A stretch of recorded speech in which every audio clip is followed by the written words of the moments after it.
કે ઘૂંટણનો.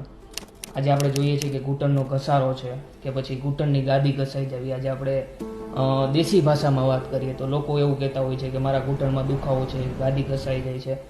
તો એ શું કામ થાય છે? આમ સ્ટેટિસ્ટિકલી અત્યારે જોઈએ તો ફિમેલ્સમાં બહુ કોમન છે, એટલે સ્ત્રીઓમાં વધારે કોમન છે, જેના ઘણા બધા કારણો હોય. હોર્મોનલ ચેન્જીસ એનો એક મેજર રીઝન છે, પણ ફિમેલ્સમાં ઓસ્ટિયોઆર્થરાઇટિસ વધારે કોમનલી જોતા હોય છે. હવે તો આમ 50-55ની આસપાસ આર્થરાઇટિસ શરૂ થઈ જતું હોય છે.